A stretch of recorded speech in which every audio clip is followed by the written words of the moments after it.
Well, Mac, I love this part of the podcast. We've been doing interviews and diverse crowd we've been having as of late. We've had some awesome guests. It's great to have people from the industries and background of you in particular, and then like with the last time or last two times we had musicians, now we got both. Right. Yeah, we got a badass who's a musician. Yep. Two in one. Right. And I think we're making history here, and we just may break the internet. Dude, if the freaking interweb don't break with this one, I don't know what'll break it. Because I don't know, at least not that, I mean, I'm not a big connoisseur of all things special operations and all things special operations podcasts. But this, to my knowledge, is the only time two unit members have been on a podcast at the same time. Could be. It could be like against your code. They might have to rewrite unit policy. I think we're probably disturbing some kind of temporal rift or something right now. You can't have two.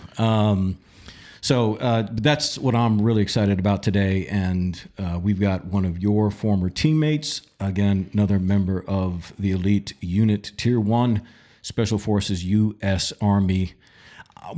I'm calling him B-Rad. Right. I've always known him as Brad, so I'm going to go with that. I'm going B-Rad. B-Rad is cool. Because I want his name to be an admonition. Right. Admonition. Oh, right on. I have been called B-Rad in the past. Have you? Okay. Oh man, you're not the first. I'm not the first. Jay Bradford. I think most people who are going to meet you are going to meet you from here on out online. Yeah, probably so. Yeah, and they're going to get it as Jay Bradford's, and he has a cat. Oh right, who good. Just jumped in the pod. Got 4 of them. We were just talking about cats. Yep, we were just talking about them. Tragic was the way the conversation started. Yeah. But I'd say that because, and this is germane to the subject. My oldest son, just put out his first album, and it's called the Cats Album. And it is a whole diverse lot of music, not rock and roll at all, just all over the place. He's a total metalhead, but it's all over the place. And the entire album is dedicated to cats. And it is funny. It's not, or I mean, some of the stuff, you will groove to a lot of these jams that he's got on there, but the whole thing is about cats. But anyway, we're jumping off subject here. Jay Bradford, so good to have you here on the Metal Excellence Podcast, dude. Thanks for being with us, man. Yeah, thanks for your support and thanks for having me on. Like I said, we're breaking the internet on this one, and I want to respect not just the two of you, but also the listeners, because a lot of people are going to tune in because they do want it. They love, one of the things that they like about Mac being on this podcast is that it's not industry, so it's Mac offline. It's Mac talking about music. It's Mac talking about movies. It's Mac talking about whatever, Cars and beer. So all of his listeners, they dig this because it makes Mac more three-dimensional. Sure. And so, but at the same time, I can't have the two of you on here, and particularly you, B-Rad, because of your particular background, and again, the fact that you guys do have this very similar elite past. So I think we got to cover some of that ground to pacify them. Yep. So if you don't mind, man, and now let me just say that I think for those who know you, they know probably your story. And for those who don't, why don't you give us just a cursory thing from, kind of where you started as a young man going into the military and, of course, ending up in the unit. Sure. So I actually... I grew up and music was always like a huge part of my life. From the time I was probably 2 and I could talk, I was like making up songs and limericks and things like that. So we could be driving in the car. My dad would say something and I'd start writing, singing a song, making up a song about it. I grew up, my dad was director of medical research for NIH and grew up right outside of DC and a fairly well-to-do family. And my dad's off time, he was a volunteer fire captain. And so I grew up every weekend in the firehouse and seeing him interact with his buddies there and running mates and everything else. And the camaraderie that I saw there was something that I always wanted to be, aside from being in music, was to be a fireman. And when it came time for me to join and go to the firehouse, I was told that I was the wrong color and the wrong sex, and that there was no job there for me. And that was at 17, 18, and was kind of lost. So I was playing in bands, doing that thing. I had read a bunch of Vietnam books about Rangers and CIA guys in Vietnam and SOG and things like that, and it had always piqued my interest. So anyway, pursued the music thing for a few more years, and about 20 years of age, then went and talked to a recruiter and just walked in and said, "Hey, I want to be in Delta Force." Right. got laughed out of the recruiting station. So he said, "Well, you can't do that. You have to be something before that, like Special Forces." And I said, "Okay, well, I'll do that." He said, "Well, you can't be that either. You got to be something like a Ranger." And I said, "Okay, I'll do that." So I ended up 9 months later, showing up at basic training and then going through AIT for infantry, airborne school, Ranger indoctrination program, and then ended up ultimately in B Company, 3rd Ranger Battalion. Now, so that was kind of my early career progression. Okay, so now would you say 3rd Company Ranger Battalion? It's 3rd Ranger Battalion, okay. And there are three Ranger battalions and a Ranger headquarters, and I was in 3rd Ranger Battalion, which was at Fort Benning, Georgia. Okay, so would that be then about the time where you got called up to go to Somalia? So that was in the spring of 91. I got there in April of 91 and ended up a year and a half later, in Ranger school and a Ranger school graduate. So I was kind of tracking to be a team leader and squad leader and all those things within the Ranger community. And that was about the time. So in 93, summer 93 is then when we were on a joint readiness training exercise in Fort Bliss, Texas, and got, told basically be on standby because we may go over and do this thing. And we bounced back and forth. We did a brief train up in Fort Bragg. And interestingly, the first guy that I saw from the unit that came rolling down the hill in the team van was a guy that I had gone to Ranger school with, who is the guy in Black Hawk Down who said, "This is my safety." Norm. So he and I actually went to Ranger school together, along with another guy who lost his leg on October 3rd. But that's how I ended up there. That was kind of the first part of my career. So, I'm sure you could do a whole show just on that. Oh yeah. You got to understand too, just for people who don't know, I get asked a lot by a lot of people, "Hey man, I want to join the military. What route should I go?" And I said, I always give them the same answer. And I didn't go this route. I said, fast track to badassery is try to get your ass to a Ranger battalion. Really? Yeah. There's no freaking doubt about it. That's fast tracking to badassery. It's not a freaking easy road. And then, like Brad said, you got to wait around and earn your way to go to Ranger school. And then just making it there and becoming a team leader and everything else. I mean, those guys are they're rock and roll. They are freaking rock and roll. Best airborne infantry on the planet. There's no doubt about that. So fast tracking, would that mean you're avoiding the Green Beret route? And it's a completely different route. Completely different. And the other thing is you can't go.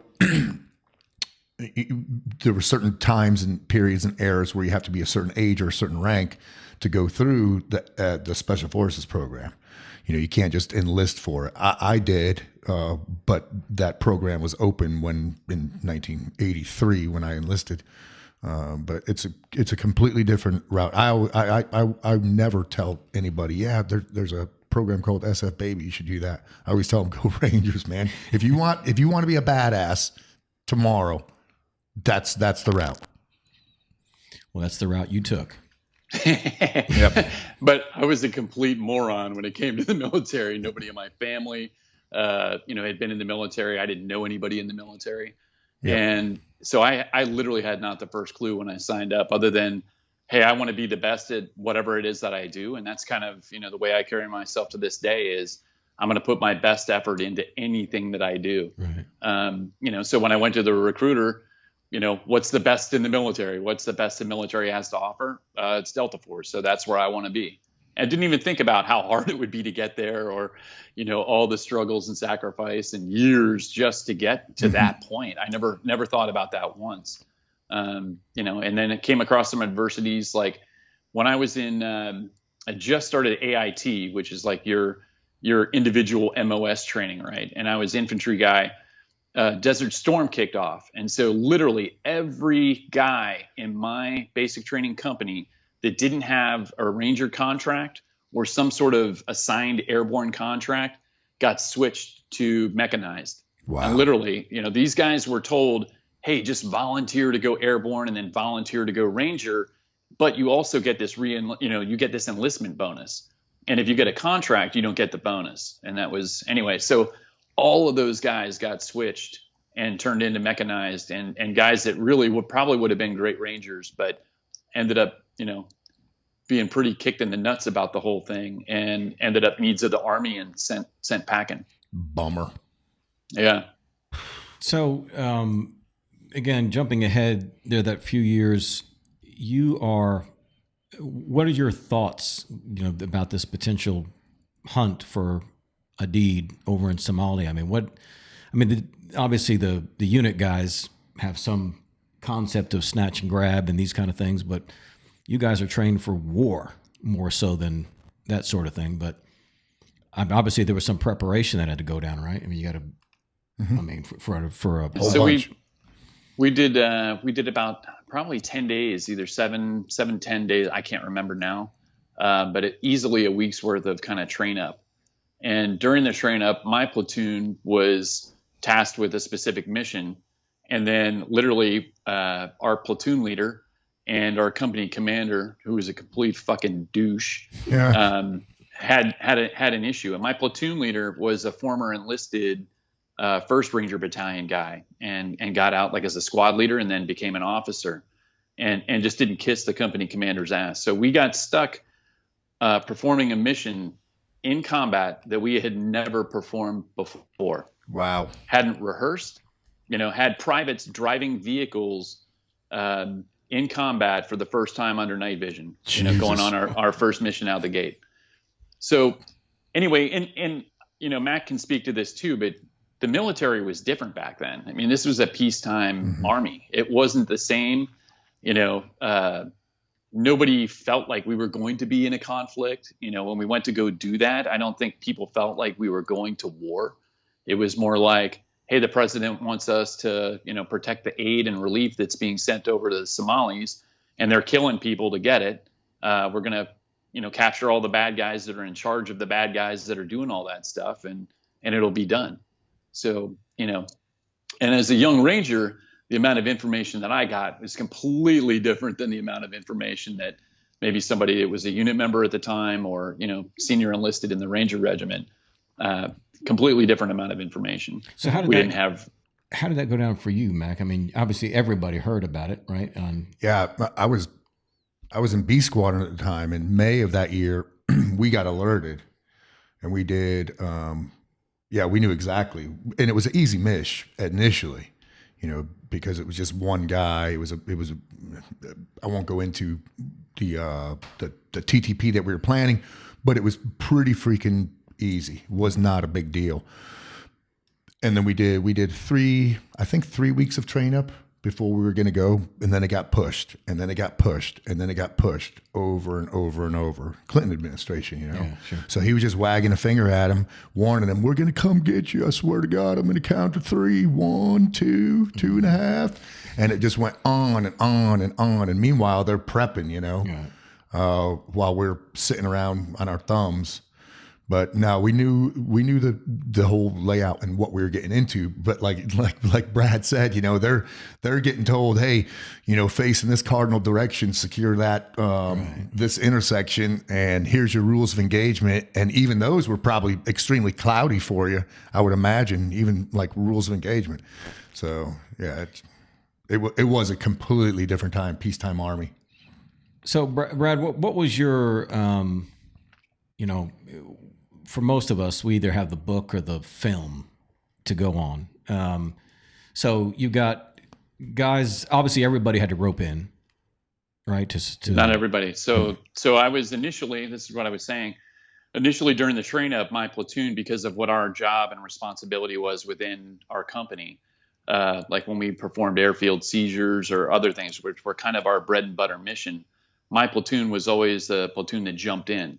Other platoons were responsible for vehicles like blocking positions and things like that. So they were super trained up on it. That was their mission that they trained on constantly. So I got stuck on a vehicle of which I was just riding in the back of with a saw gun, and basically turned it into a rolling ASP, ammunition supply point, and loaded as much ammo and everything else that we could into that thing and rolled out. We did, one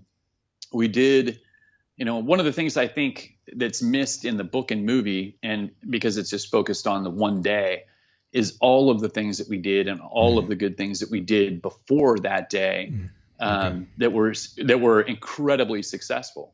So we did one mission, which was just unit guys and a handful of us in the vehicles acting as top gunners and drivers and TCs, and all the unit guys just rode in the back. And we did an operation like that where none of the other Rangers were involved, which was pretty cool and different. We also, as a part of the vehicle package, got in the first gunfight over there. So I think it was on the 7th of September was the first big mission. I could be wrong on the date, but it seemed like it was a Labor Day that we did it. But anyway, went out and had 12 guys on the other side of a wall that popped out with AKs and started hosing all the vehicles. And we had one guy, I think, shot, minor wounds, but killed 12 of the bad guys. So, and at that point, all of the Rangers that were on the helicopters doing the sexy mission were like, "Hey, you guys shouldn't be on vehicles. That's not your bread and butter mission. We should be on vehicles," because they thought that's where the action was going to be. So anyway, it was a unique experience in that regard. But I wish more people knew about all of the other things that were successful that happened. And even after October 3rd, it turned into basically a hostage rescue mission. We trained literally starting on the 5th and 6th. We started training to go and find Mike Durant and police him back up, and anybody else that was missing at the time. So, wow. Well, that must have been a harrowing, what was it, 18 hours? Yeah, all in all, from about 3 o'clock, 3:30 one afternoon until about 9 in the morning the next day. So how do you feel overall that the film, I mean, granted, maybe they'll make a Black Hawk Down 2 that you can, but are you glad that this aspect of your life and your work was shown, or would you prefer it would have just stayed quiet? I'm glad the story was told, and it's an incredibly valorous one. At the time, again, that's the most fierce fighting that had happened in the military since like Yadrang Valley in 1965 in Vietnam. So it was extremely fierce and very costly. I wish that, and again, in totality, it hadn't been portrayed as like, oh, everything went wrong and then we just left. Right. And I wish that we had been able to stay there and accomplish more of the mission. We got plussed up. We had another squadron of guys came over, and another company from the Rangers came over to assist, but we could have, I think, done more good. So what was it like bunking with these unit guys in that big old hangar? Everybody's just thrown in there together. There are only a handful of guys that I remember, and again, two of them that I went to Ranger school with, and interestingly, you see part of the movie shows skits that were happening in the hangar, right? And me and another guy that was killed were kind of the ringleaders of that skit, but we were really taking shots at our leadership, right? And the hypocrisy and things that we were seeing as young Rangers. We were able to kind of work the system to our advantage. So as an example, all the unit guys were allowed to roll their sleeves up. I mean, it was 100 and something degrees. It was miserable hot. I'd never seen body armor before. Now we're running around in that kind of temperature, wearing it and sitting out there all afternoon.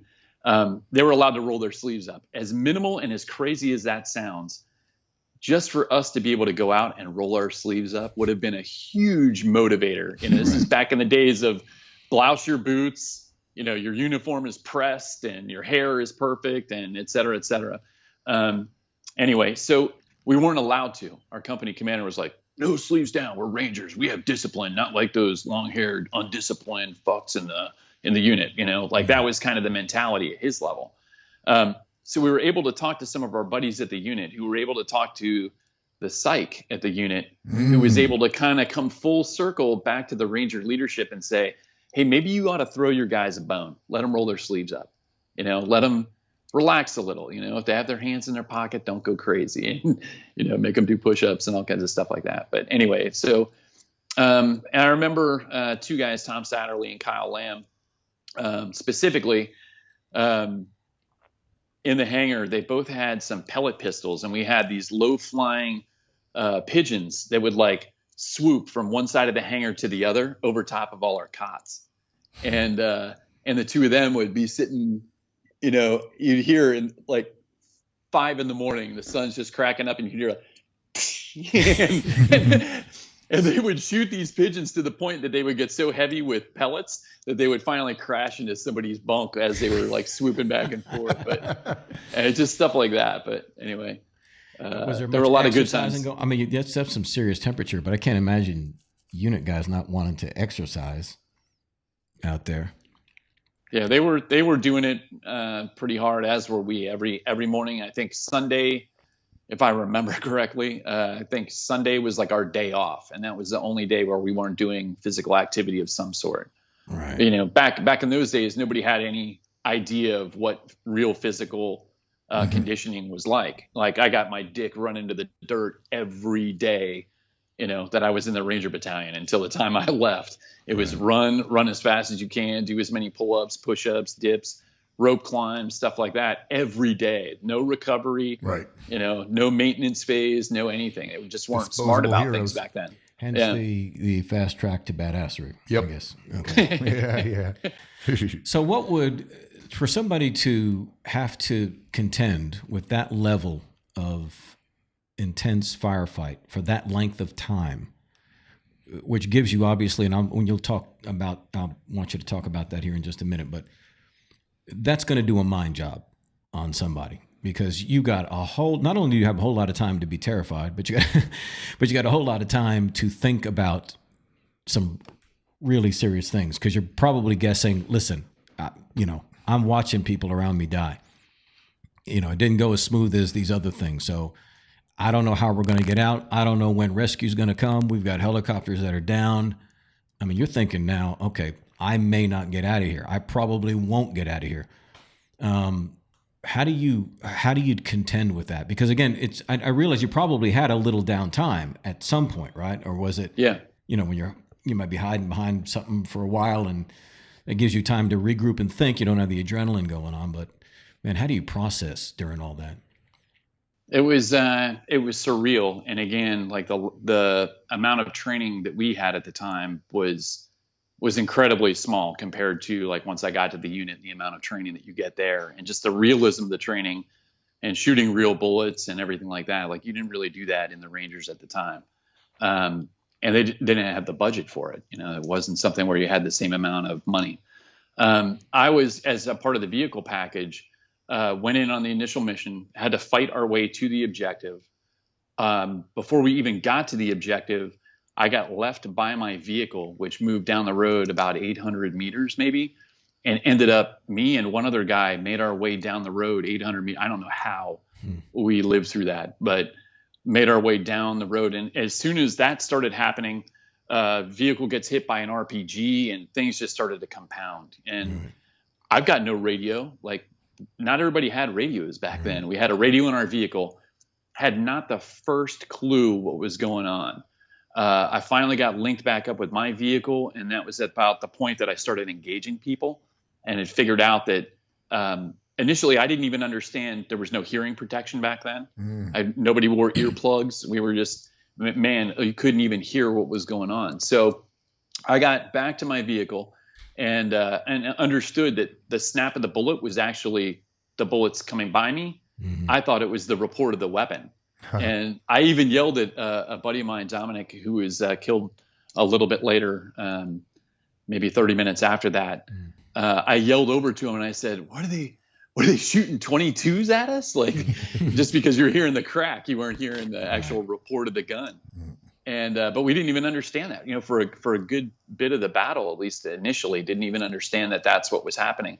And it wasn't until I saw pieces of sidewalk and wall and things like that around me getting hit that I understand that I was actually getting engaged. So how much did your well-being have to do with the fact that the Somalis were bad shots? Yeah, I think that there would have been a whole lot more injured and killed that day had those guys been better trained. I mean, it's obviously the bullets are probably coming from everywhere, right? Because you can't. Yeah, it was all over. It was women. It was in crowds of people.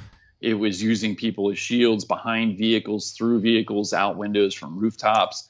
It was literally everywhere. So it wasn't something that, aside from the first guy that I engaged and then the handful of guys that I engaged that I could see face to face that were probably 20 meters or less away from me, I didn't know what really was going on, nor did I even understand that we're not even at the objective yet. Like, I thought we were done. I thought we were done and like, okay, time to go. We're done. Yeah, exactly. And then anyway, then things started to spiral. You had the ranger that missed the fast rope and fell 90 feet. He got recovered. And where that was happening, another ranger who was kind of policing him up out of the middle of the street was killed.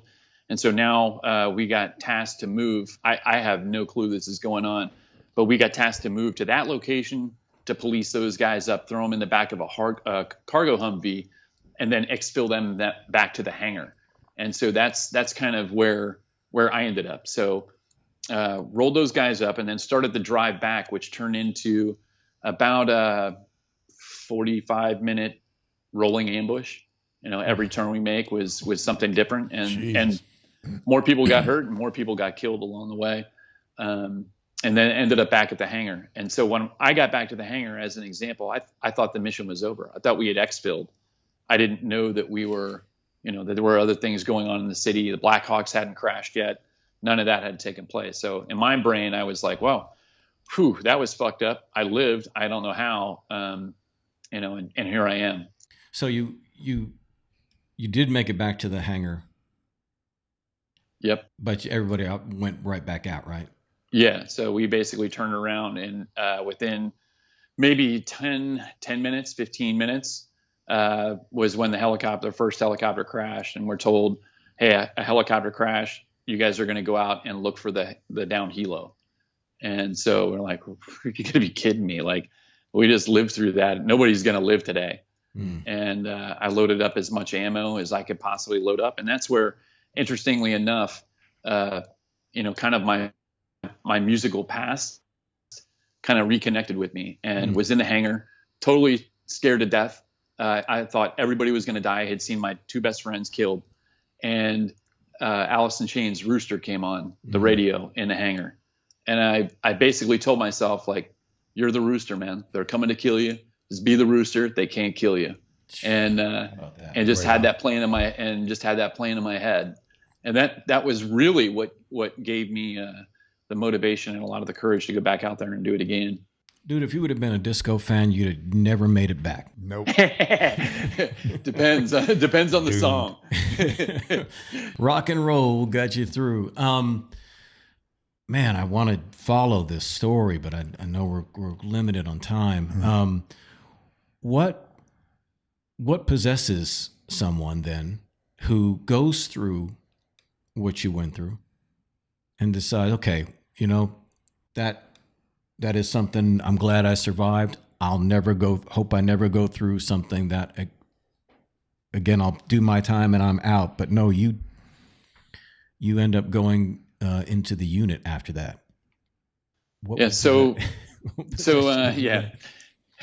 Dumbassery. Nothing else to do, I guess. Actually, what really started kind of helping me and was almost therapeutic was the fact that I stayed in. And I think a lot of guys that have struggled with post-traumatic stress are guys that, like, maybe their time gets cut short. Maybe they get injured and then they're done. I mean, there are guys that I never saw again that I was friends with, never saw again after that day, because they got sent to Germany and then they were, convalescent leave until whatever, and then we're training to do something else, and like never see those guys again.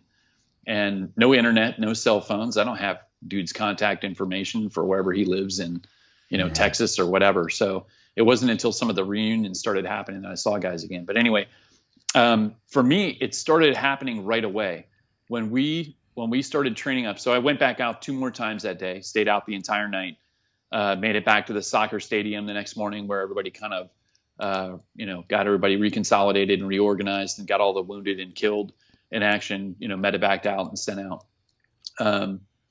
We got back to the hangar maybe about noon that day. So we all consolidated in the soccer stadium about 9:30, and then later that day drove back to the hangar. And we got back to the hangar, we had a TV in the corner, and all of a sudden CNN came on, and all I remember of that instance was everybody in the hangar ran to the corner to see what was happening on TV.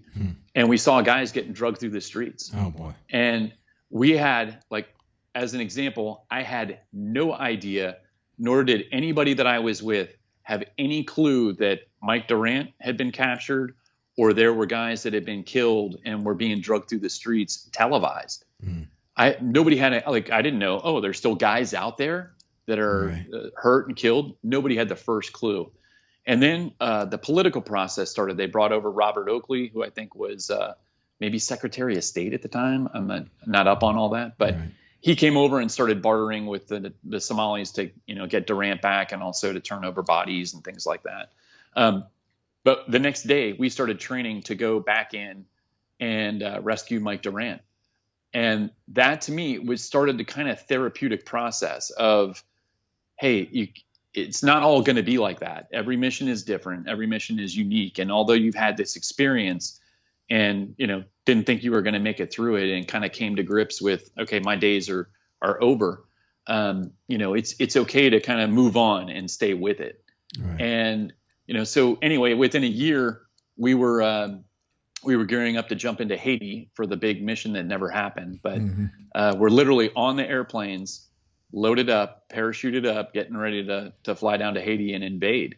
And my company's job was to secure the naval facility in Haiti, which would have been a pretty cool mission. But anyway, and that, just staying in it and staying with it, it really kind of helped me. And then went to the Ranger Recon unit, which was kind of a more specialized unit within the Rangers, where we did military free fall, and everybody was kind of on a first name basis, and was a lot different and a different mission. But did that, and then started working with some unit folks overseas in Bosnia, and got, basically told by the unit commander at the time, hey, we're looking for guys like you, so come to selection in the fall. And that's what I did, and made it through selection and got selected. Wow. So you mentioned to me offline about, and I don't know whether it was just the issue in the hangar you were referring to when you mentioned it offline, but talking about just that power of music, just to help you process, because I think it's interesting what you're saying. And let me just use this as just sort of something to augment here, which is, it's like the difference between a dude movie and a chick flick. In a dude movie, the lines are clear. It's black and white. There's an objective to be won. There's usually a treasure at the end. You get something out of it, and hopefully there's a sufficient body count along the way, right? Got to be revenge.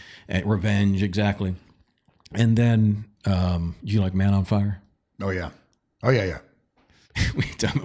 You like Man on Fire, B-Rad? Yeah, oh, yeah. But with the chick flick, it's kind of more the resolution of a relationship tends to be what defines those two. To be generic and sexist, but there is something, I think, to that masculine soul, which is what we're talking about here with the guys that were there that day. That when you mentioned those guys who got injured and they were out of it, and there wasn't, not necessarily just a sense of closure, but a way to process into your philosophy of life that this is what combat is. And like you said, not everything's going to be this way. And so you have this ability mentally, to categorize these things and the way you interpret it and the way you let it affect you over time. So I think that's a very salient point, that you stayed in it. And one of the first things I remember asking Mac when we sat down and talked, I asked him about the PTSD thing, and he said, "No, man." And I know when I'm talking to guys like you, it has not been peacetime for the past, umpteen years. So I know that Mac has seen plenty. I don't bother him about all that stuff. Not that he wouldn't sit down and talk about it, but I don't bother him about that. But I'm interested in is the psychology of this. The psychology of guys like you, the psychology of how you process this, and you don't end up in the same situation that others have. And it's tragic. I feel for those guys, because PTSD we're talking about things you can't control. I remember when I went through the devastating thing that I went through, it changed the way I'd ever look at somebody who said they were dealing with severe depression or whatever. You get respect for overpowering emotions, somebody just can't metal up necessarily, that you deal with these overpowering emotions. So I think that's really a great point. But what part then did music play for you? Obviously you are a musician, but what part as the listener? I love what you said about the rooster, but what else did music play? Because this is the 90s, bro. Right? Mac's favorite decade. When music started to suck. The 90s. So again, music was always a part of my life. I started, my parents exposed me to music at a super young age. So I was born in 69. I think in 74, they took me to see 4 different concerts. I saw Barry Manilow, which was my first one, who I loved. Yeah. And it was my first man crush. I saw Mac Davis, I saw the Beach Boys, and I saw Chicago. Oh, wow. And that was kind of my introduction. And as soon as I saw that, I was like, this is what I want to do with my life. And went from there, started piano lessons the year after. So at 5, I started piano lessons, played that for like 4 years. Started in the school band playing clarinet, then saxophone, played the saxophone in my church orchestra, in jazz band at school, and took private lessons also. And then I hit about 12, and we had an old beat up acoustic guitar in my house, and I picked it up, and I had enough of a musical ear that all I had to do was, train my hands what to do. So I could listen, drop the needle on Seek and Destroy, right, and just, figure it out. And that's what I did. So that's how I taught myself. In a roundabout way, trying to answer your question here, I think one of the things that I guess 2 parts of this answer. I know that for dudes that are struggling and have post-traumatic stress of any kind, I know that doing creative things is one of the things that they say for a fact will help your brain heal from some of the trauma. Art, painting, music, anything that you can do to be creative, it starts repairing the brain and some of the damage that's been done. Also with like TBI. I know that when I play the guitar, and I've always been this way, it could be 8 minutes, it could be 8 hours. I don't even know what happens. Like, right, I'm gone. I'm not even in myself. My brain isn't thinking about anything. It's a very healthy and creative outlet. And one of the things that I noticed about most of the guys in SOF, specifically SOF, we're all very creative people. You have to be, because you're tackling problems from outside of the box. You're not a conventional thinker and really you see that in creative people. So whether it's how do I capture this guy, or how are we going to kill this guy differently, or it's using using your brain for something artistic, right, or creative, it's really kind of the same brain. And so Mac, as an example, is one of the first guys that I saw at the unit that I was like, oh man, he did that artwork that's hanging on the wall. That's fucking amazing. Like, right, it's cool to see now that there are other creative people, but the number of people that I ran across that were like, oh, I know you play guitar and you were in these bands, and hey, there's a guy up at 275 that was in Nirvana and Soundgarden, and then he joined the Rangers, and I was instantly knew who he was the day he entered the Ranger Regiment, just because people knew that I played and stuff like that. Right. So anyway, I guess that's one part of it, is the healing aspect of actually playing and doing something creative and artistic. It's healthy. You're not injecting stuff or drinking your problems or anything else. It's a very healthy and creative outlet.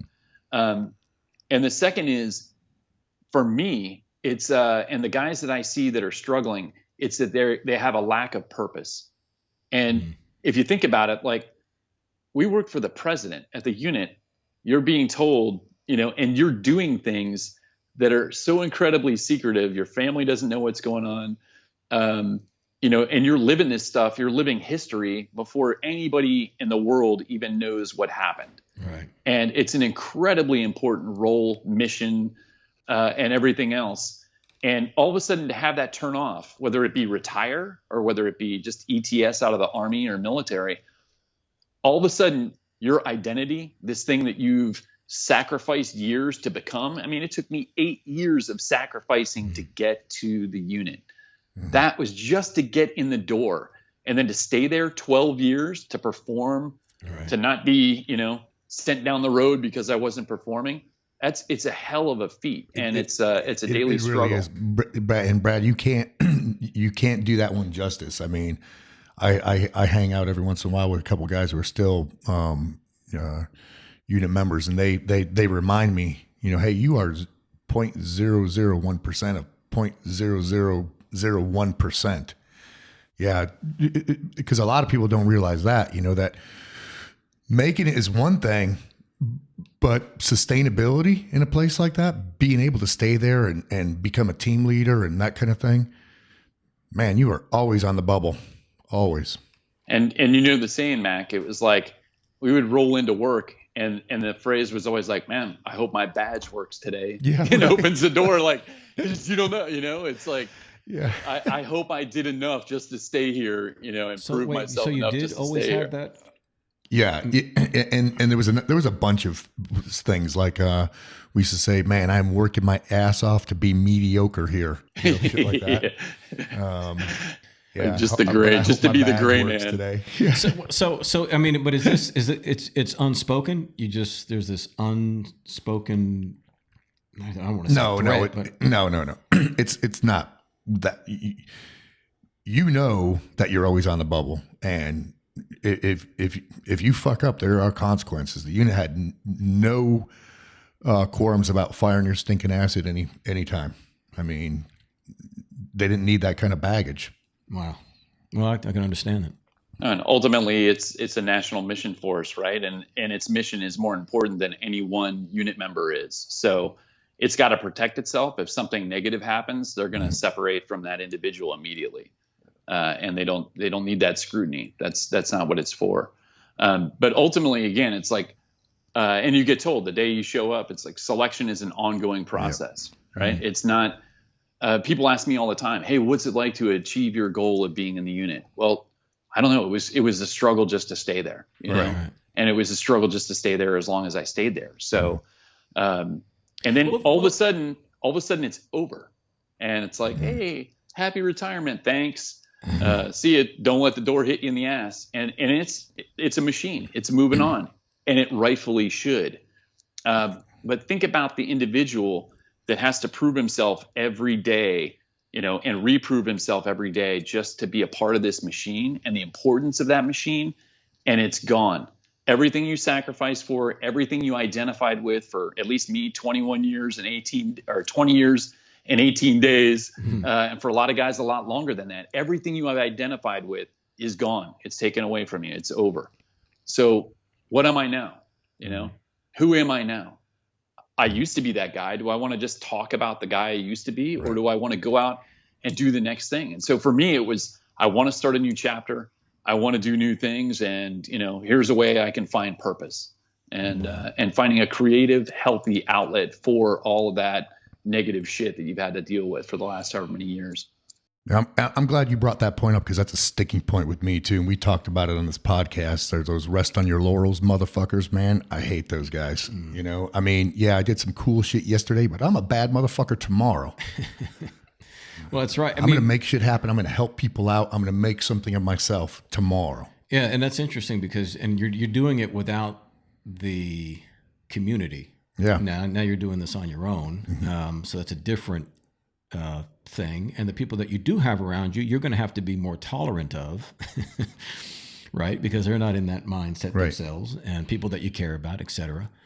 And I can imagine that is a tremendous transition. Again, I guess you were probably always transitioning, because I've never met a noun I couldn't verb. But do you feel like, where do you feel like you're at now, just in terms of what you just described? I mean, how long has it been now that you've been out? So I retired. The actual retirement date was December 2010. So Okay. I'll be going on 8 years in December.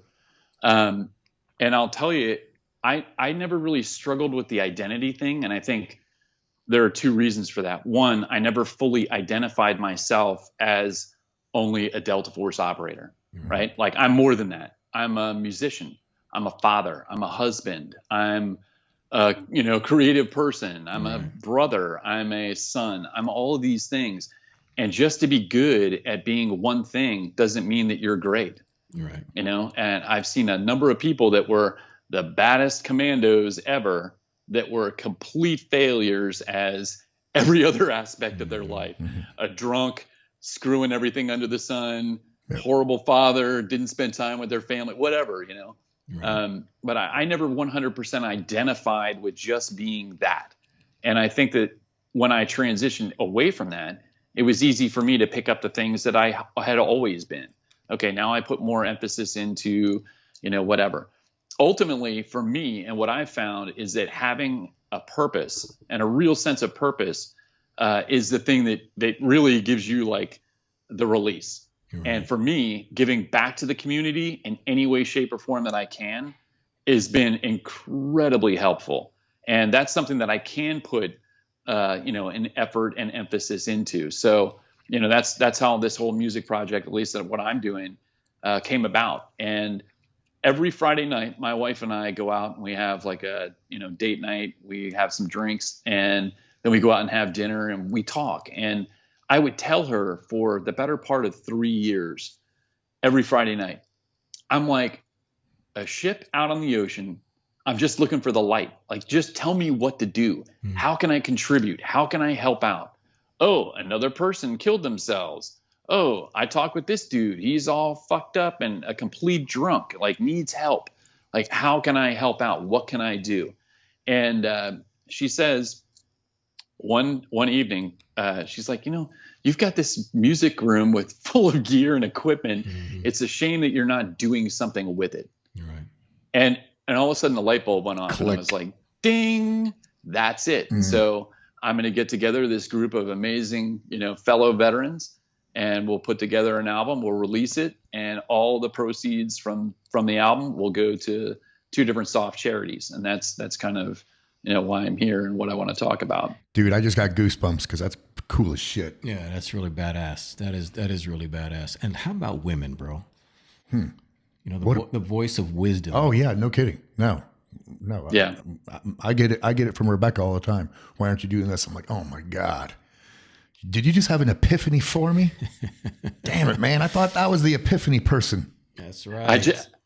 I joke around. Everybody that's met my wife is like, dude, she's like Yoda. And she's beautiful, amazing woman, but so incredibly spiritually, and I don't mean churchy, but spiritually, cosmically, whatever, connected, and sees so much deeper than I can. I'm like a go do. You go do it. Go do this. I'll execute fucking all day long. Ranger style, bro. Yeah, exactly. but I don't have all that other piece, and she does, and she definitely, helped connect those dots. So that's anyway. Amazing. Connect the dots, she does. Yeah. Yeah, your wife's like Yoda. You're like, what? No, we don't mean that. Don't mean she's green, bro. She's like, yeah, she's not a little troll. So tell us more about the music then, man. Okay, so it came about organically, but that idea happened in May of last year, and the week following that idea, one of my dearest, bestest friends in the entire, he's my favorite human aside from my wife and family, Jason Everman, who was a longtime Ranger and Special Forces guy, came to town to visit. And Jason was very well known in the Ranger community and SF community because he had been in both Nirvana and Soundgarden and another band, Mindfunk, before he joined the Army. And like I said earlier, I knew about him the day he showed up in the regiment, because everybody that I knew kind of grapevine, hey, there's a dude, you got to meet him. Anyway, he came to town, and I pitched him the idea. I said, look, man, I know you've been out of music for a long time. I know that there's, some sore subject there with you, but what do you think about doing this? And we get together a group of people, write some music, and, throw it out there, and everything that we sell will go to, soft charities.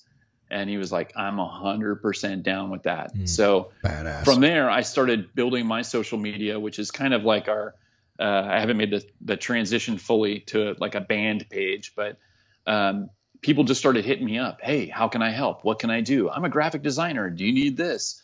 And then other members, that's how they joined. Guy would hit me up and he's like, I play bass. Yeah. What did you used to do? I was in MARSOC. I was an officer in MARSOC. Wow. I'm like, fuck yeah. So these guys just came out. We got a professional touring drummer that's also, done a bunch of other good and great stuff for America. So, everybody's done their time and had their piece and is incredibly talented. So that's awesome. I'm just super fortunate to be, writing music with these guys. And to the point that a producer who was a former veteran, and I got to give Josh a shout out, Josh Goodwin, Gudwin, probably the biggest producer in the music industry today, hit me up through Instagram and said, hey brother, I want to help out. What can I do? And so he'll be producing and mix, mastering, engineering, recording the album in October. So for him to get behind it is a huge, a huge thing for us, for sure. Yeah, it's great. Is all the writing done? You ready to just Yeah. So I've done all the writing. I've written everything. I send it around to the other guys and we kind of tweak stuff. And then every month we get together and kind of play through everything to make sure things are going to work. And it's almost like pre-production. It's gonna have some Barry Manilow overtones. Yeah. You're not gonna be hearing any Barry Manilow. Thank God. I can assure you that. Anyway, I'll send these guys guitar tracks. Like, here's what I'm thinking. Here's what I'm hearing. Here's what I'm hearing from your end. We'll kick that around. I'll make several adjustments to that. And then when we get together, we'll kind of dial it all in, like hit the kick accent here, right. Do the, kind of orchestrate the whole thing. And then we'll record it. I'll send it to producer for him to check out. And everything that I've sent him so far is like, dude, it's fucking dope. Right Love on. it. So how would you describe it style-wise? Yeah, what's the genre? So, I mean, musically speaking, like I liked everything growing up, but definitely hit my niche with like Van Halen, AC/DC, Aerosmith, all that kind of stuff. That's where I kind of picked up. And then for me, it kind of got progressively heavier. So I heard about Metallica. It was one of the only people that knew about Metallica in like 1983, 1984, 1985. Saw them very early on. Saw Anthrax very early on. Got into Slayer and super heavy stuff. But I never really enjoyed, like, I used it as a tool to learn how to play Rush and things that were complex and complicated. And Van Halen, I used that as a way to like teach myself how to play. But ultimately, like, I find my biggest connection with like an Alice in Chains, Stone Temple Pilots, that kind of Aerosmith, in a way where it's heavier, definitely heavier modern rock, borderline metal. But there's some diversity. Like, not every song has the same guitar tone. Not every song, starts off with the same everything. And that's what I really like about like Stone Temple Pilots, Alice in Chains. One of the heaviest tunes I think I've ever heard is Nutshell by Alice in Chains. It's not heavy in distorted guitar. It's heavy in what it's saying, its message, and it's pretty powerful. So anyway, I like the diversity of that, and that's kind of what we put together. So there's everything from like them Bones kind of crushing chunky stuff, heavy stuff, to some that's a little more melodic and acoustic, and everything in between. I'm looking forward to that. Yeah, dude. We'll anything we can do to blow that up once it comes out, man. I mean, absolutely. Why don't you give everybody your own personal contact information and handles and all that stuff so they can follow? My cell number is no, I use the letter J, Bradford _official is my personal Instagram page, but I'm also kind of in the process of transitioning that over to Silence and Light, which is the band name. Right. And at some point I'll transition it over. It'll just be fully the band page, but on there, there's great content. There's some old music stuff. There's some never before seen pictures from, Jason back in his Nirvana and Soundgarden days. Okay. There's some of my unit and Ranger history in there, as well as all the other band members. So cool. It's a pretty cool snapshot of everybody and what they're all about. Yeah, man, we want to see you really go. There's no reason why, I make a joke about Mac. Mac was like, he's been on social media for an hour and a half and he's got like 100,000 people following him. So, so I mean, if there's anything you guys can garner from your military experience, it's a following, because it's just something that's so easy for people to do, but we want you're mission driven, you're purpose driven. And to me, that's what's so important. We want to make sure you get that attention. I think people see through fake, you know, and you got to be authentic. And if Mac wasn't authentic, if I wasn't authentic about what I'm doing and felt as strongly as I do about what I'm doing, and the number of veterans already that have hit me up, the number of like first responders, other people, or just high schoolers that are like, hey, how can I do this? What can I do?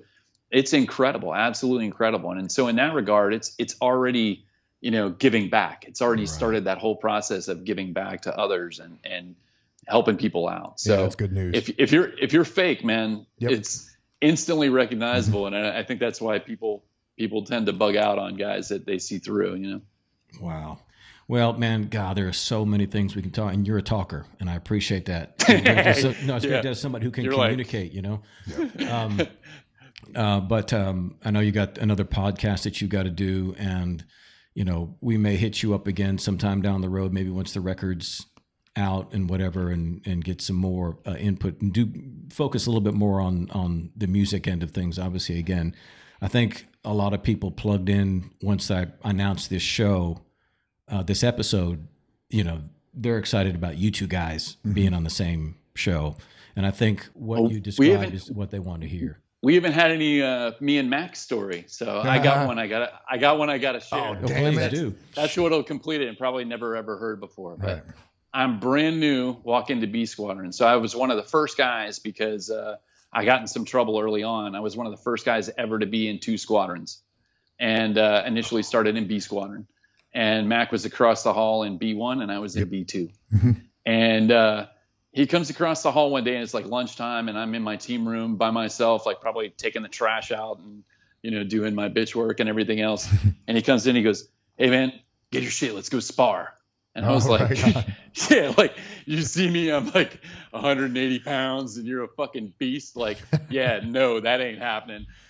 So anyway, he's like, "No, man, it'll be cool. Trust me." And so we go upstairs to our fighting area, and we get our stuff on, and we're going back and forth. And I was never a fighter. I mean, you can see my nose. I've had this nose has been broken. Every time I get hit in the face, my nose gets broken. So not a fighter. I'll shoot. I'd rather shoot somebody than fight. But anyway, so Mac and I are going back and forth, and we're doing a little sparring, and I get an okay shot in on him, maybe, but he probably let me get in on him, and then pow, tag me, like, not in a overly aggressive way, but in a way that like only the guys that are good can do. They can show you, like, I'm going to show you where you fucked up, and you're going to remember, because I'm going to ring your bell. And I was like, yeah, okay, that's it. I'm gonna go get some tacos in the chow hall. Like, just a stiff jab, that's all. Yeah, I'm done. Hey, by the way, I was never a bully in the ring. No, not at all. Wasn't. Not at all, man. No, yeah, that's good, man. I remember that. When you said I had a story, I was like, oh shit, what's it gonna be? But yep, I remember that. So that's a typical day at the unit, I guess. Dude, yeah, and there's so much I could add to this. Brad brought up a lot of things that rekindled kind of thoughts and feelings and stuff, especially when you retire, when you invest that much time in special ops units, you have this relationship with other dudes that is, it's extremely authentic, and it is probably some of the deepest relationships you could have with another human being. Wow. So, you know, when you pull pitch from that, there's a part of you, a big chunk of you that becomes lost, you know. So unless, and Brad said it, you have purpose beyond that. Right. That purpose, that reason to get up in the morning, that plan for later on in the week, for the month, for the year. If you don't have that, man, guys go south, you know. Which is one of the things, and I think we mentioned this earlier, maybe offline before we started recording, Brad, is one of the things I appreciate about Mac and the way he's handled himself on social media and even doing this podcast. You know, as I said, a lot of the guys who, you know, are doing the shooting thing or tactical, whatever, it can be somewhat one-dimensional because that's pretty much all that's coming across the feed. With Mac, there's this diversity, as you mentioned yourself earlier, you know, especially the creative aspect that people don't necessarily realize. And then we get into the music, and then he's, you know, I mean, people are getting him for articles and interviews all the time, but he's dedicated himself to hosting Metal Excellence podcast, which is really not even music specific in the sense that we're talking about amps and recording and all that stuff. We're just talking about metal motivation, man. Daily screams for living aggressively. Metal up, motherfucker. I mean, that's all. You know, that's all it is. It's just that kind of rock and roll mindset, and I think, you know, that's to me what's, I think, the important. I remember standing outside of the Ritz Rock and Roll in 1985, summer of '85. It was a band from L.A. called Odin. They were in that movie. Western Civilization, remember that thing? Decline of Western Civilization. And so they played at the Ritz there in Dallas, which is, you know, Pantera and all those guys used to play there. And so it was me and the guys from another local band called Black Star. And we got into a push and shove with the band Odin, because they were just kind of weird, because they came from all the bands from LA were all glam, but these guys were they would look glam, but they were playing kind of more of an Iron Maiden-ish kind of thing. And so we're talking about that outside, and everybody's drunk. I'm drunk. And so I get into this argument with the guitar player, and the singer comes in from nowhere and just elbows me. My lip is still fat from 1985. But the guys from Black Star, the band, were provoking everybody. And so when that guy came and hit me and I looked around, all those guys were gone. They disappeared on me. And so I called up, they were older too. And so I called up the drummer like the next day or something. And he said, "Well, cheer up, man. You stood up for rock and roll." But, you know, I've used that phrase, you know, whenever I talk to somebody and they got through a bad time or whatever, I just say, you know what, man, you stood up for rock and roll. You know what I mean? You music got you through it. And, you know, when it's one thing for us civilians to talk about some of that stuff, obviously everybody's pain and suffering is their own. It's the only one they know, you know, so nobody wants to compare suffering. But I know that for you guys who, you know, had to go through a lot and the endurance aspect of it, it's great to hear. It's great for us to hear how music plays that same role for you. Oh, yeah. You know, one of the coolest moments of my life was taking a patch that my buddy Jason, bandmate Jason, had worn overseas, and he had it basically engraved with like a Black Sabbath logo, and had worn it on Target, et cetera, et cetera. And I was able to, through my buddy Jack Osborne, was able to give it to Ozzy Osbourne, who, you know, backstage before a show.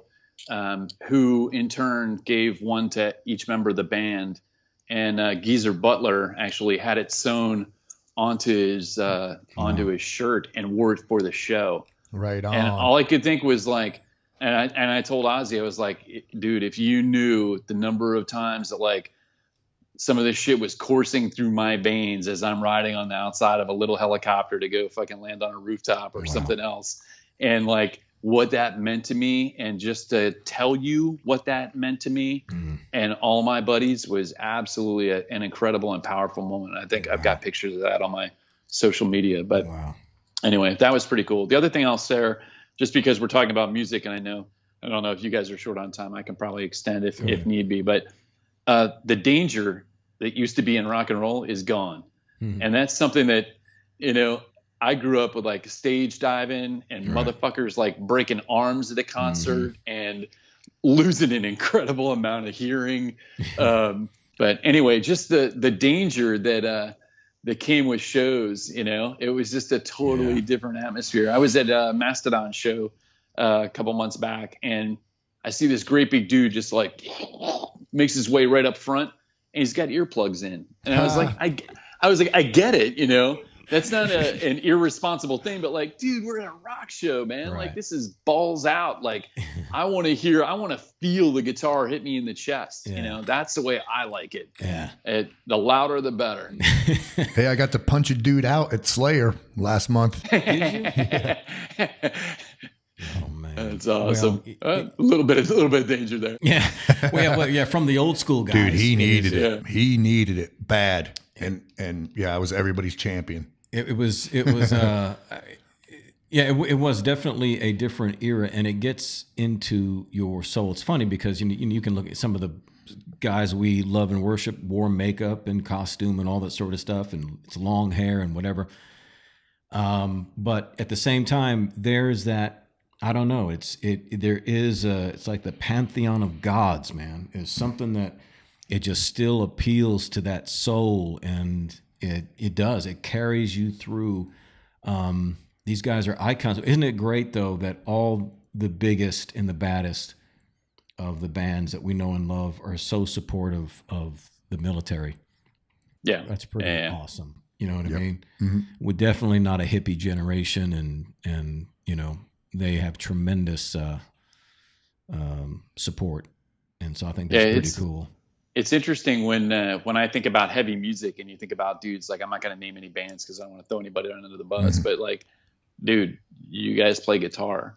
You guys are a band. Like, you play music. You're not fucking killing dudes. So like, I get that this song is super heavy and you guys are badass, but like, anybody that takes themselves that seriously, just like, I can't endorse that, like, get over yourself, man. No, you play music. You should. Yeah, it's like pro athletes playing in children's game, getting paid millions of dollars, arguing about political things and stuff like that. Just shut the fuck up and play a game. Just enjoy it. Shut up. Yeah, it's whenever I've had to talk about this sort of subject all the time, like the darker side of heavy metal and those sorts of things, and people pretending the evil, and they got the pentagrams and they got the upside down, all that stuff. It's like, oh wow, look, another satanic band.